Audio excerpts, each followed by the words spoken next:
Saya Selvi Fitria dari kelas A1 Program Studi Bimbingan dan Konseling 2024 dengan NIM 24010046.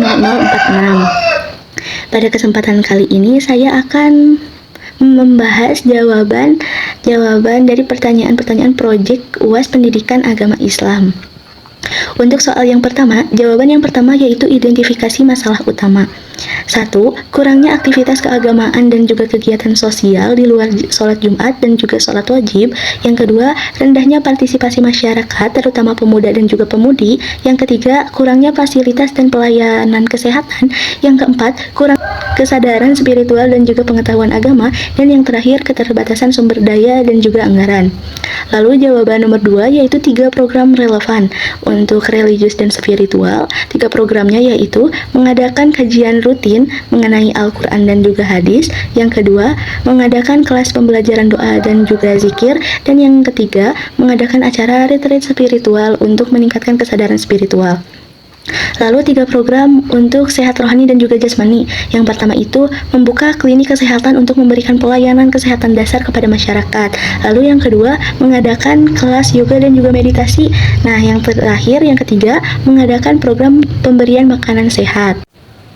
Lalu 3 program untuk pendidikan yaitu untuk mencerdaskan. Yang pertama dengan mengadakan kelas pendidikan agama. Yang kedua mengadakan pelatihan kepemimpinan untuk pemuda. Yang ketiga mengadakan workshop kreativitas. Nah, lalu 3 program untuk mensejahterakan.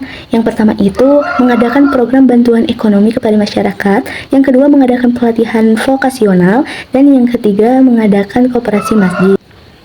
Lalu ada dampak positif dari keempat program tersebut. Yang pertama untuk religius dan spiritual. Dampak positifnya itu untuk meningkatkan kesadaran spiritual dan juga keimanan masyarakat, mengurangi konflik dan juga meningkatkan toleransi, meningkatkan kesadaran moral dan juga etika, serta mengembangkan kemampuan spiritual dan juga emosional. Lalu yang kedua untuk program sehat rohani dan jasmani, dampak positifnya itu meningkatkan kesehatan secara fisik dan mental masyarakat, mengurangi stres dan kecemasan, mengembangkan kesadaran mengenai pentingnya kesehatan, meningkatkan produktivitas dan juga kinerja. Lalu dampak positif untuk program pendidikan untuk mencerdaskan yaitu meningkatkan kemampuan intelektual dan juga kreativitas, mengembangkan kesadaran dan pemahaman mengenai agama, meningkatkan kesadaran moral dan juga etika, serta mengembangkan kemampuan kepemimpinan. Lalu yang terakhir dampak positif dari program kesejahteraan. Nah, yang pertama ini meningkatkan kesejahteraan ekonomi masyarakat, mengurangi kemiskinan, meningkatkan kesempatan kerja, dan juga mengembangkan kemampuan wirausaha masyarakat. Jawaban soal nomor 2 yaitu prinsip-prinsip utama pendidik dalam Islam. 1. Mengajarkan dengan kasih sayang dan juga kesabaran, terdapat dalam Quran Surat Al-A'raf ayat 199. Yang kedua, mengembangkan akhlak mulia, terdapat dalam Quran Surat Al-Qiyamah ayat 2-3. Yang ketiga, meningkatkan kemampuan berpikir kritis, terdapat dalam Quran Surat Al-An'am ayat 50. Yang keempat, membangun hubungan emosional yang kuat, terdapat dalam Quran Surat Al-Mu'min ayat 2. Dan yang terakhir, menjadi teladan yang baik bagi siswanya dalam Quran Surat Al-Ahzab ayat 21. Lalu 3 strategi meningkatkan hubungan emosional. Nah, yang pertama itu dengan mendengarkan aktif. Nah, berikan kesempatan kepada siswa untuk berbicara dan juga berbagi pendapat. Yang kedua, pemberian umpan balik yang positif kepada siswa dengan memberikan pujian dan penghargaan atas prestasi siswa. Lalu yang terakhir ada kegiatan ekstrakurikuler. Nah, organisasi ekstrakurikuler ini merupakan kegiatan luar kelas untuk membangun hubungan yang lebih dekat. Lalu jawaban untuk metode pembelajaran. Yang pertama itu dengan mengadakan diskusi kelompok. Nah, diskusi kelompok ini meningkatkan kemampuan berpikir kritis siswa dan juga kerjasama. Yang kedua, studi kasus. Nah, studi kasus ini menganalisis kasus-kasus nyata untuk mengembangkan kemampuan analitis siswa. Lalu, pembelajaran berbasis proyek. Nah, pembelajaran berbasis proyek ini untuk meningkatkan kreativitas dan juga kemampuan menerapkan pengetahuan.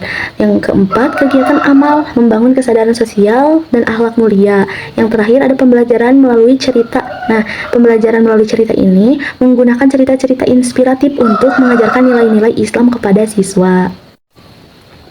Jawaban soal nomor 3 Baik, yang pertama itu apa sih yang dimaksud dengan Islam rahmatan lil alamin? Nah, Islam rahmatan lil alamin ini merupakan konsep Islam yang menekankan bahwa agama ini membawa rahmat, kebaikan, dan juga keselamatan bagi seluruh alam semesta, termasuk manusia, hewan, tumbuhan, dan makhluk Allah lainnya. Lalu yang kedua, apa sih yang dimaksud dengan ekonomi syariah?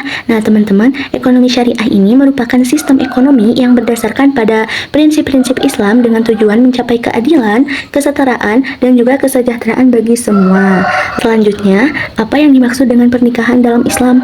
Nah, pernikahan dalam Islam ini merupakan ikatan suci antara laki-laki dan perempuan yang bertujuan untuk berkeluarga atau membentuk keluarga yang harmonis dan sejahtera berdasarkan syariat Islam yang sudah diajarkan. Mungkin cukup sekian penyampaian jawaban dari saya. Kurang lebihnya mohon dimaafkan. Wassalamualaikum warahmatullahi wabarakatuh.